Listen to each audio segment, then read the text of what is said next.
Kata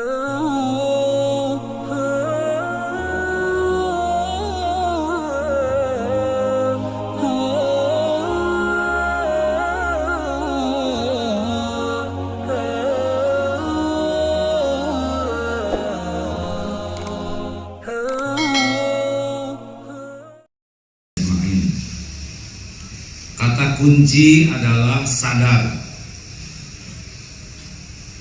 Banyak orang yang sudah tua tapi nggak nyadar dirinya tuh tua. Contoh apa yang kita lakukan kepada keluarga? Banyak yang tidak sadar. Ketika kita marah, kita memberi contoh buruk kepada keluarga kita. Tidak sadar, betul? Tidak sedikit orang yang tidak nyadar bahwa kalau dia sholatnya jelek, ibadahnya jelek tuh dia tuh hancur. Karena pertanyaan pertama di kubur adalah sholat. Sholat buruk, kesananya buruk. Tapi ada orang yang tidak sholat, sholatnya telat. Sebenarnya dia tidak nyadar bahwa ketelodoran dalam sholat itu membinasakan dirinya. Contoh lain tidak sadar, merokok. Merokok sadar tidak? Jawab hadirin, jangan bikin emosian. Mungkin setengah sadar bahwa ketika kita merokok, ya, satu, kita ini lagi ngancurin paru-paru kita sendiri.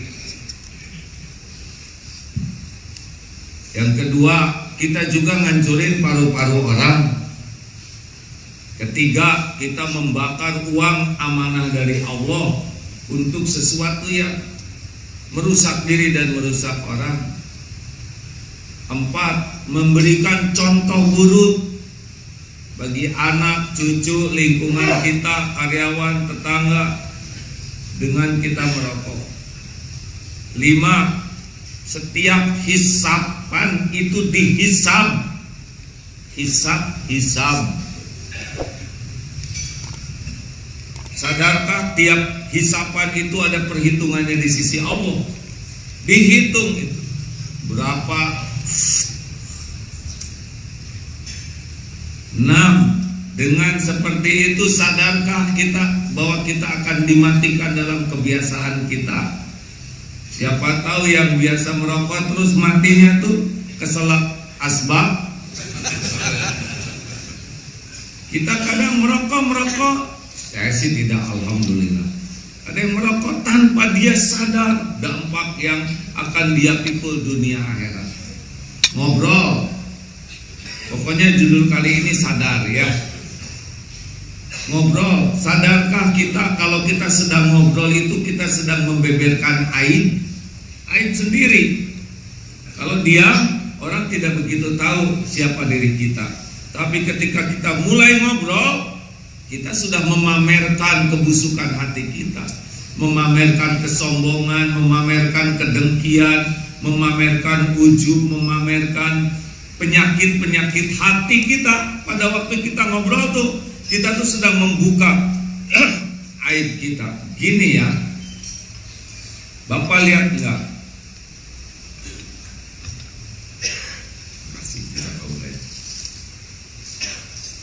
Itu ya, ketika ngomong tuh, udah saya tahu itu pesawat tuh bakal jatuh. Sok tahu. Dan ketika jatuh tuh pesawat tuh sebetulnya itu gara-gara baling-balingnya ngaco ya. Ngomong aja terus. Sebetulnya bisa diselamatkan tuh. Wah, sok tahu. Saya juga sudah pernah mengalami pesawat goncang-goncang. Saya cuma wirid aja. Ya Allah, tolonglah kami, tenang tuh pesawat. Dusta ya. Apalagi kalau sudah menceritakan diri, menceritakan keluarga sendiri, anak-anak, menceritakan profesi, pengalaman, pekerjaan, nyaris itu lebih dekat dengan dusta. Mungkin tidak seluruhnya dusta ya, tapi dilebih-lebihkan, dibagus-baguskan, didramatisir, dipercantik, diperindah, ditambah-tambah. Sadarkah kita bahwa kita sedang berdusta? Nah, sebanyak yang ngobrol tuh tidak sadar bahwa lagi ngobrol tuh lagi nambah dosa, lagi ngobrol tuh lagi bergibah, lagi ngobrol tuh lagi nyebarkan fitnah, ngobrol itu sedang memamerkan aib. ngobrol itu sedang memunahkan pahala-pahalanya. Gini ya, waktu saya umroh yang kelima kali, 5 disebut, 5-5-nya nggak diterima. Serius nih hadirin. Tapi banyak orang yang tidak sadar. Ngobrol itu ngomong aja begitu, padahal aib terbuka, pahala terhapus, dosa melimpah. Tua si tua tapi nggak sadar. Halo, kenapa ini jadi stres begini? Lagi sadar gitu. Maksiat. Sadarkah kita tuh kalau lagi berbuat maksiat, ini sadar ya, bahwa kita melakukan maksiat ini tidak sedang sendirian. Malaikat ikut mencatat, Allah pun pasti melihat maksiat kita. Sadarkah bahwa tidak ada yang tersembunyi dalam pandangan Allah, bahwa kita ini suatu saat mudah bagi Allah dibeberkan aib kita ini. Kita ini saat ini berbuat maksiat merasa aman, karena kita tidak yakin Allah Maha melihat. Padahal kalau Allah mau buka, pasti kebuka. Tidak ada yang jago, bersiasat, berstrategi, tidak ada. Semuanya itu takluk dalam kekuasaan Allah. Sejago apapun membuat strategi, siasat, membuat makan, Allah yang Maha Kuasa membuat, membuka, menutup, melapangkan, menyempitkan. Sadarkah bahwa kita itu terancam oleh dosa kita, bukan dosa orang lain? Makin banyak dosa, makin mengancam. Ini tenang-tenang gini, dia punya dosa nggak sih? Tuh kan nggak sadar. Cik, saya sadarkan. Acungkan tangan yang tidak punya dosa. Mulai sadar. Acungkan tangan yang dosanya sedikit. Lagi ngitung ya. Mau ngacung tapi nggak yakin lah, teman-teman nggak ada yang percaya. Acungkan tangan yang dosanya sedang. Acungkan tangan, jujur ya, yang merasa banyak dosa. Ada beberapa yang tidak ngacung karena banyak sekali kan.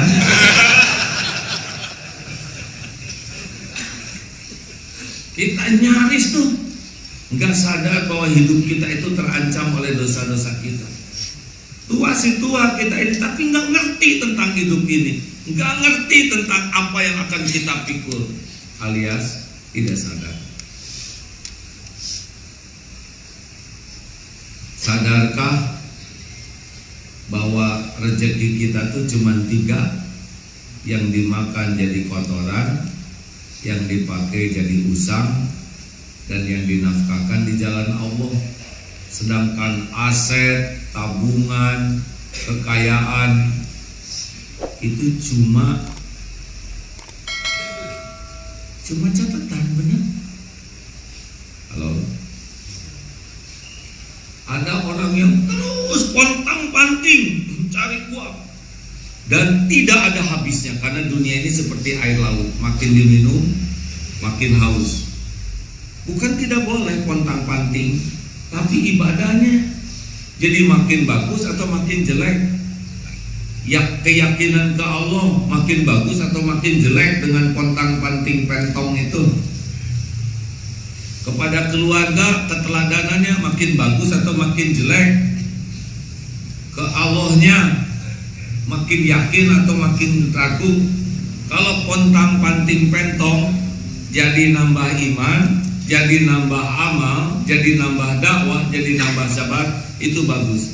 Tapi nyari dunia, ke Allahnya jarang ingat, bahkan jadi makin lupa ke Allah. Amalnya dikit-dikit, sedekah dikit, zakat nggak dibayar, perilakunya tidak jadi contoh kebaikan, dia pun jadi semakin stres, tidak sabar.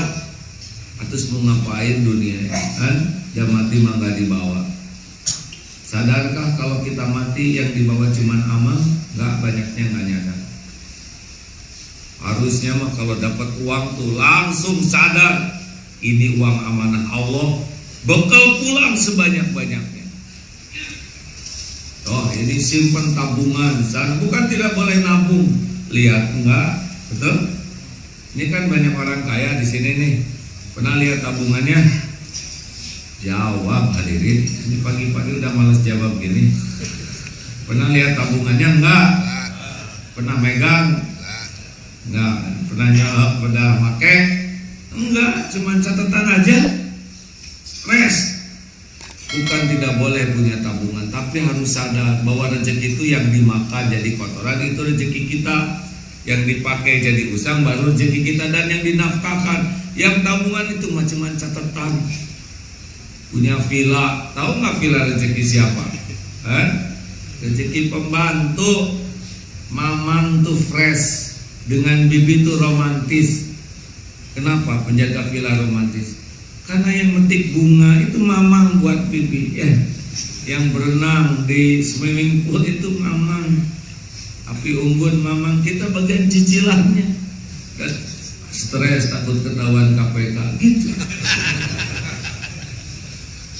Bukan tidak boleh punya villa hadirin, tapi sadar nggak sih apa artinya rezeki?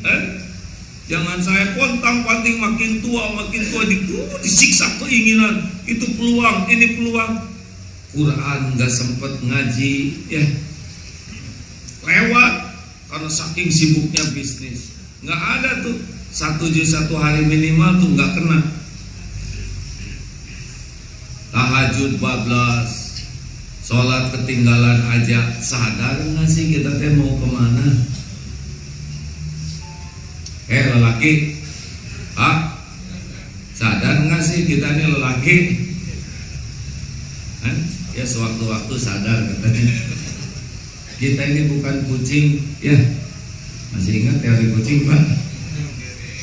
Singa itu kalau udah nikah banyak yang jadi kucing. Bu, Pak, sadarkah kita ini kepala keluarga bahwa kita harus jadi contoh terbaik di rumah tangga? Ngasih contoh apa kita sebagai kepala keluarga? Sadarkah bahwa kita ini nanti dituntut oleh Allah Subhanahu wa Ta'ala? Istri, anak-anak itu akan dipertanggungjawabkan oleh kita. Tidak hanya status sebagai suami, tapi sudahkah kita mendidik keluarga? Qu anfusakum wa ahlikum naro. Seberapa dahsyat kita berjuang habis-habisan agar keluarga kita tidak ada yang jadi ahli neraka. Jangan cuma mikirin mobil, makanan, rumah, tanah. Ini anak-anak pada pulang kemana? Jangan sampai kita ngasih dunia pada menjerumuskan. Tapi saya cinta ke keluarga. Tanda cinta ke keluarga itu jangan biarkan satupun anggota keluarga jadi ahli neraka. Itu cinta. Kalau cuma ngomong I love you all, aki-aki kayak kita gini nggak jelas. Oke, maaf ya. Habis ini wajahnya mancing saya nyebut aki terus. Tadi di pesantren anaknya muda-muda, jadi bahasanya remaja. Tapi ini menyebut remaja sulit ya. Semuanya lagi begini. Dan saya juga aki-aki. Pak, Bu, halo. Sadar nggak nih? Ada lagi, sadar tidak nih bahwa setiap nafas itu satu langkah menuju kubur. Makin hari itu makin dekat dengan mati kita ini. Makin hari itu makin dekat dengan perpisahan. Harus sadar hadirin bahwa kita ini bukan tambah umur, tambah dekat dengan mati. Sadar tidak sih bahwa kalau kita mati nggak ada yang nahan, bisa nolak walaupun sekejap. Bahkan siapa tahu sebagian diantara kita ada yang pulang hari ini. Ya, saya mah nggak naik pesawat. Lebih banyak mana yang meninggal di pesawat atau di mobil? Mobil. Jawab hadirin. Pesawat mah langka jatuhnya. Mobil mah tabrakan tiap hari, betul? Jadi lebih banyak yang meninggal di pesawat atau di mobil? Harusnya tegang naik mobil tuh. Siapa tahu ini naik mobil terakhir ya. Lebih banyak mana yang meninggal di atas mobil atau di atas kasur? Jawab. Kalau pada jawab sih, pada stres. Jangan ngomong mati dong, pagi-pagi aja udah ngomong mati nih, kita mau makan nih. Banyak mana meninggal di atas kasur atau di atas mobil? Kasur. Rata-rata yang meninggal tuh di kasur, di rumah sakit, bener? Di mana di rumah juga ada tuh yang tidur. Makanya setiap mau naik kasur tuh stres. Ya Allah, jangan-jangan ini kasur terakhir. Sadar tidak sih bahwa kita teh bekalnya cuma amal kalau udah mati. Coba lihat meninggal ya, tentara juga tuh kalau meninggal tuh salvo, udah hormat salvo, udah dikubur Pak, itu dihormat Pak, udah dikubur, iya diinjak-injak semua kuburannya oleh yang ngubur ya. Apa yang dibawa ke kuburan? Gak ada selain amal. Jadi kita kalau lihat orang meninggal tuh, oh ya Allah, tidak ada yang dibawa. Bahkan nama juga nggak disebut-sebut. Kalau saya meninggal, nanti yang datang mana AA, mana AA, enggak akan gitu. Di mana jenazahnya, kan gitu. Bapak siapa namanya Pak? Hah? Pak Tony, enggak. Tony mana Tony enggak. Di mana jenazah beliau, gitu. Lebih pelan nyebutnya juga. Lewat nama kita. Oh, istri saya itu mencintai luar biasa. Sadar nggak bahwa istri itu cuma sampai pintu kubur? Secinta-cintanya istri nggak mau. Kita meninggal juga nggak mau, kelamaan kita di rumah tuh kan. Emang kalau kita dicintai keluarga, jenazah kita mau disimpan berhari-hari? Nggak mau. Udahlah, ini kan suami tercinta, kita simpen di kamar aja di kolong. Gak ada yang mau.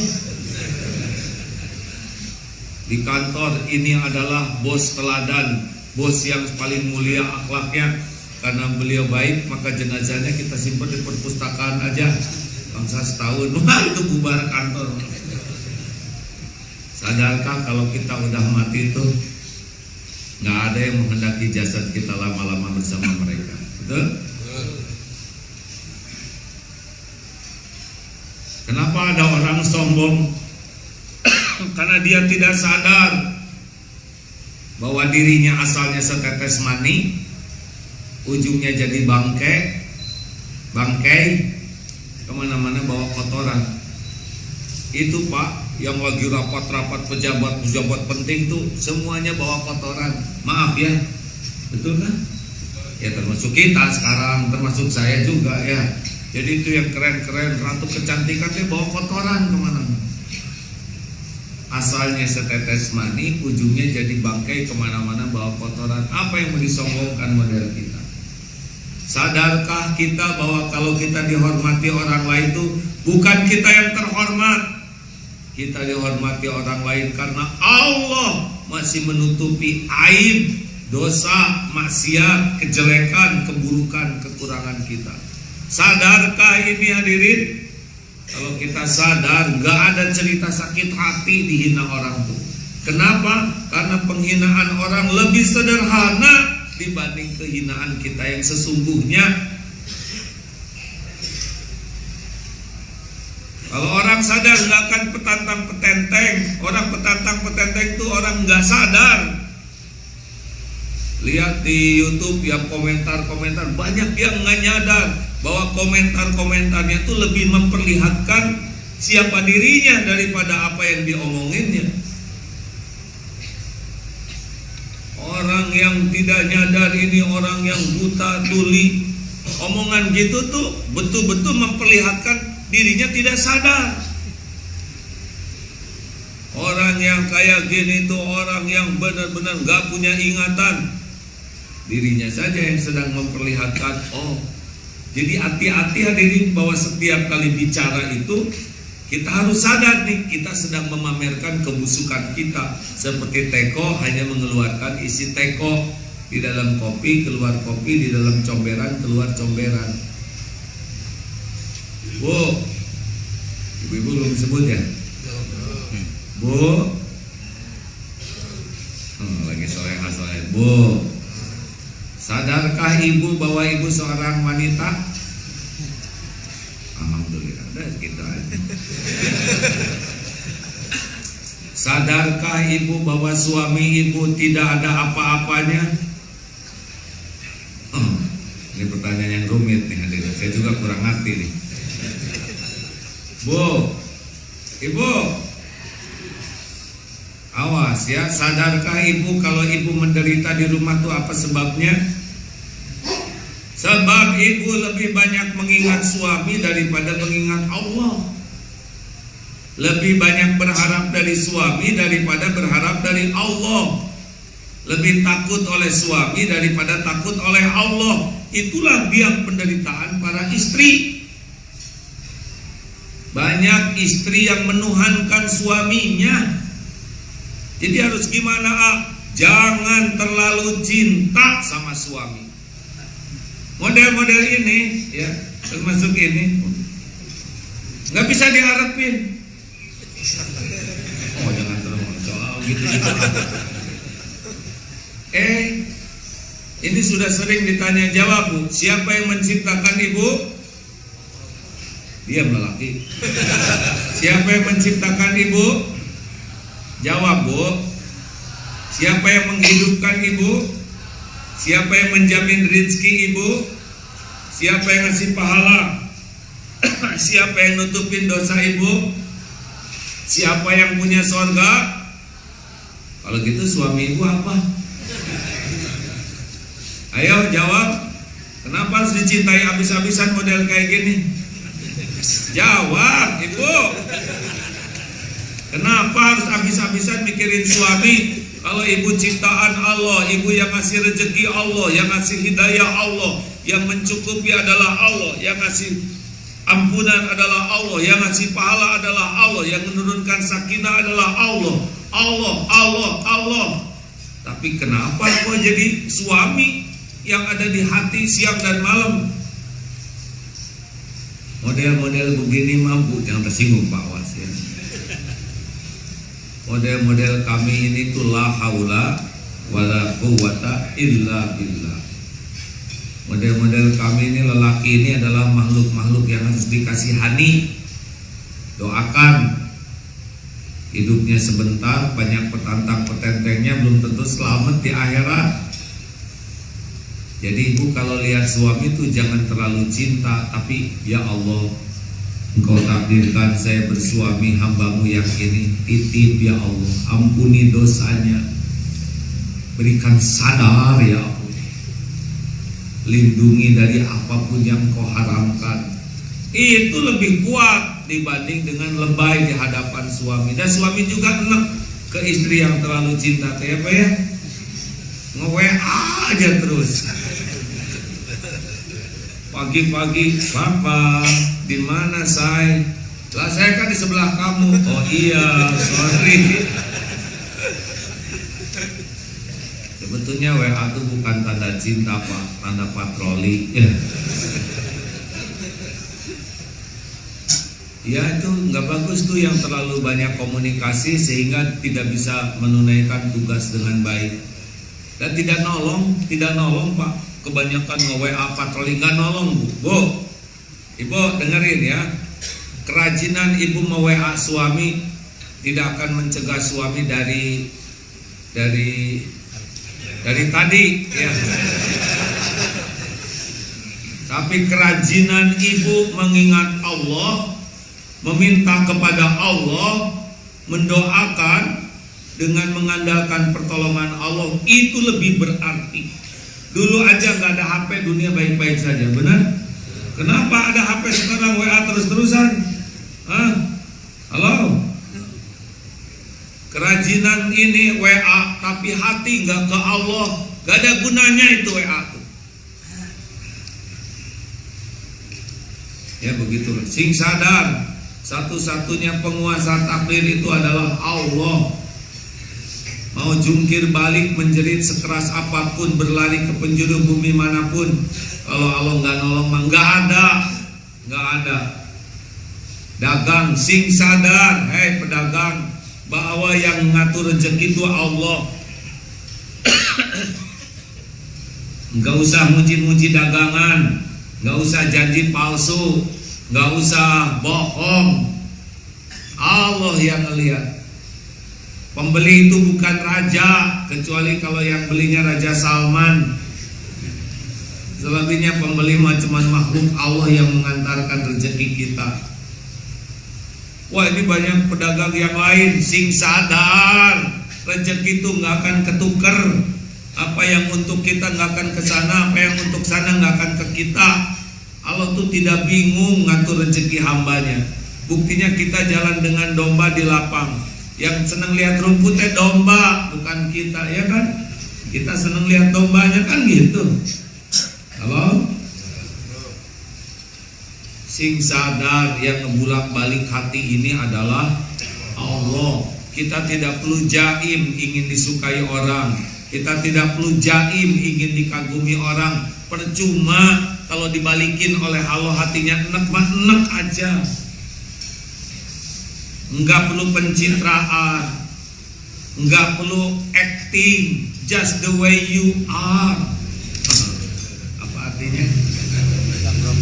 Apa? Dalam merokok, cuma smoking. Apa arti just the way you are? Cukuplah Allah yang jadi saksi. Bagus-bagusin, ya kan? Ya udah segitu aja. Terima kasih para pendengar. Pokoknya nggak tahu apalah judulnya, sing sadar, ya. Jangan sampai kita hidupnya nggak sadar-sadar. Udah tua tapi nggak sadar-sadar kita jadi tua. Ngerasa sibuk aja padahal umur udah tinggal dikit lagi. Oh, terakhir sing sadar bahwa semua yang kita miliki itu nanti dihisab di akhirat. Jangankan harta, makanan enak aja dihisab, dihitung. Kita harus mempertanggungjawabkan apapun yang Allah titipkan ke kita ini. Ayo, hanya orang-orang sadarlah, orang-orang yang akan bertindak dengan benar. Orang-orang mabok tidak sadar itu tidak akan bertindak benar. Mabok kekuasaan, mabok jabatan, mabok harta, mabok cinta, mabok syahwat, itu orang-orang yang tidak sadar. Makanya kita lihat para pemabuk itu sekarang sering kita lihat di media.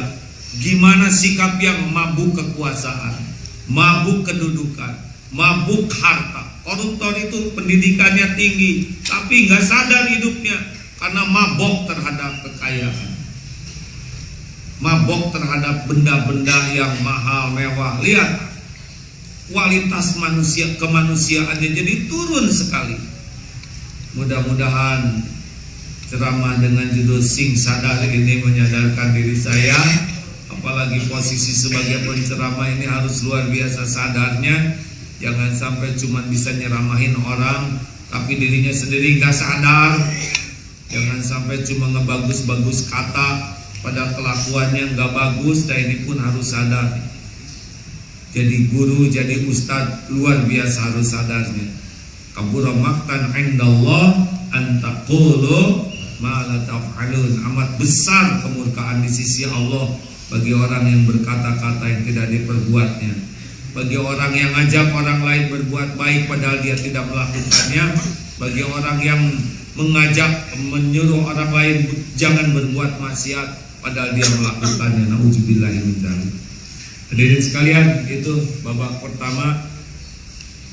Kepada para pendengar lewat radio MKFM dan RRI Pro 1 dan seluruh jaringannya, juga yang menyimak lewat Facebook, terima kasih. Nanti jam 9 di Istiqlal ada Ustadz Deden dan saya bagian jam 10.15 di Istiqlal, kajian rutin bulanan, ya, kajian tauhid. Mudah-mudahan kita bisa bertemu di sana.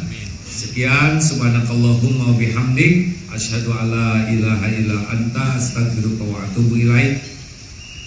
Oh, selamat Hari Pahlawan. Tanggal berapa sekarang?